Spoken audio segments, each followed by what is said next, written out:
Hey, what's up, everybody? It's Charleston, and welcome you guys to another episode of the Dreamerspro Show, where we cover everything from sports, hot topics, classic debates, and entertainment, and we give you guys a fresh perspective on things and how we see them. And today we got a pretty serious show for you guys here today that we definitely want you guys to stick around for. But before we get into it, please make sure you like the video and subscribe to the channel. Now, this particular show here was something that conflicted me deeply yesterday.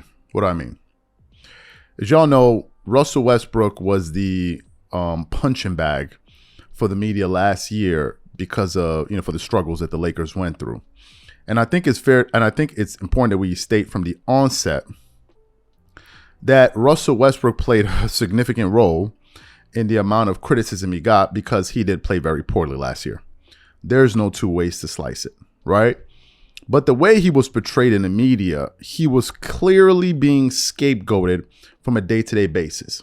It got to the point where literally every single time he was brought up in big media, he was always covered from a negative angle. Skip Bayless started doing his reels on him. It got to the point where it was becoming nauseating, right? It was nauseating.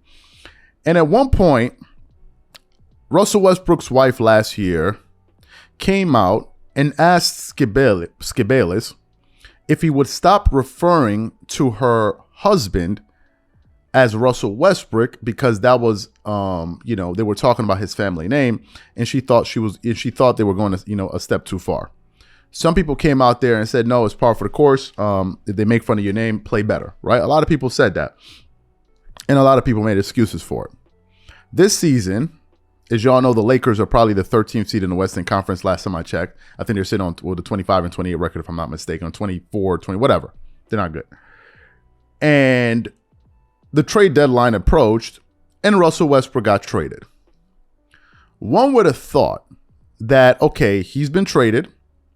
He's no longer a story. Let's actually just move on. The guy's moving on with his life, quite literally.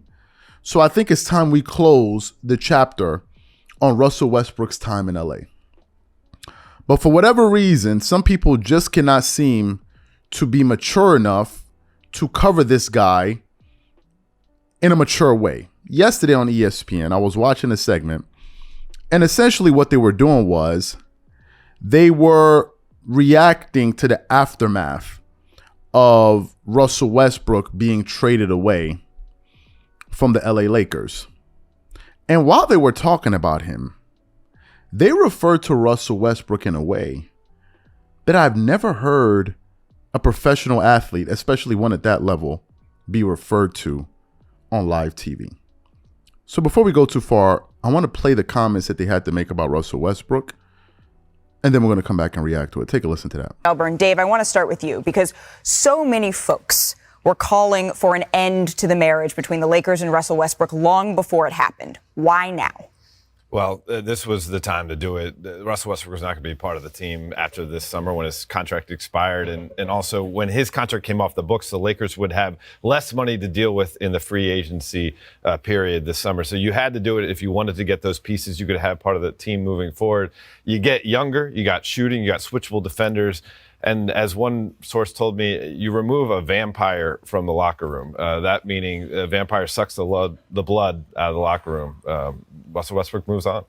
A vampire out of the locker room, Ramona. Yeah, the Lakers were, as I heard yesterday, closer than they had ever been to not playing Russ anymore if they did not find a trade for him. And I think the question now becomes, what is his future? He's not going to be a part of the Utah Jazz. They expect to do a buyout eventually. And then you start looking at teams that might be interested in Russell Westbrook. Paul George, his former teammate in Oklahoma City, has already started recruiting him if he becomes available to the Clippers. Where this goes in the next 3 or 4 days could be very, very interesting. It's going to turn into a bat and fly down the hall. Right. I mean, but when you look at... By the way, that was amazing what Dave said. And, I have to say, being at that game the other night, where this incredible LeBron moment, this warm glow, and then you went around the Lakers team, and it turned to ice. Yeah. So I kind of get it. They had to do it. And he's in a tough spot. I mean, Russell Westbrook should be credited for all the work he's done for his game in the league, and it's very hard to make that transition once you get to another franchise where the pecking order is very clear that there can only be one guy that operates like LeBron James within the franchise, and Russell Westbrook wasn't accustomed to that. So you heard what Dave McMenamin and others said about him, that he was a vampire. And they even made a joke about him flying through the hallway as a bat. Listen, this is absolutely disgusting. It's a disgusting way to talk about somebody. And apparently Russell Westbrook's wife had seen enough. She went out there and she posted a comment. "This is just sick," by ESPN. This is what she started off her statement with. "This is just sick, ESPN. Russell is no vampire. This is also slander because anyone who knows anything knows that this couldn't be further from the truth. On a personal note, I have school-aged children who have to listen to their peers repeat the nasty things that you guys say on television about their father. I guess I'll prepare myself to explain to my 5-year-old that his dad is not actually a vampire, and that major news outlets only say things like that to get attention." At Dave McMenamin, at NBA on ESPN, and at ESPN. She's 100% in the money. She's 100% correct. I've never seen something like this. Okay, where's the analysis? Where's the insight in that? Why would you call somebody a vampire? Why? My question is, why do they feel so comfortable talking about Russell Westbrook like this? Why? Why? You know, there's someone I've been thinking of who I like. I don't know him, but I like him from afar. And that person is Matt Barnes. Matt Barnes took some issue with the way Skip Bayless treated Shannon Sharp, the way he seems to be disrespectful towards certain athletes, and he voiced his opinion, and I was 100%, and he was 100% on the money because a lot of us agreed with him.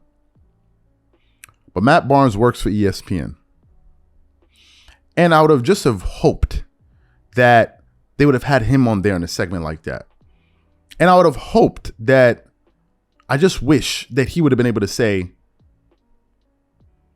why are you guys referring to him like this? And make it awkward in the room. Because we need people like this that are that are actually operating within these environments to call this out. We can't only call out Skip. We can only call out Skip. Skip is not the only one. There's no good reason for them to say that. There's none. And I'll prove it to you.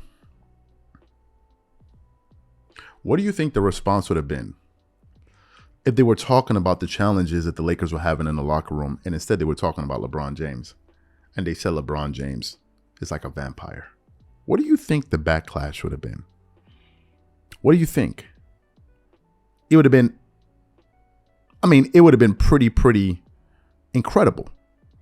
So if it would have been wrong if they did it about LeBron, then it has to be wrong what they do about Russell Westbrook. If you're standing on principle, there's no good reason to do that. I was taken aback by it. I was going to talk about it, then I said no. But then when I woke up this morning and I saw that his wife said something, I said, no, I have to give my 2 cents on this matter. There's no good reason for them to do that. That's absolutely unnecessary. This is getting into the line of slander. It's crossing the line into slander. Y'all need to be careful. Y'all are way too comfortable talking about this guy. Way too comfortable. That's just my view. Whatever you guys think, leave your thoughts and opinions in the comment section. We catch you guys on the next show.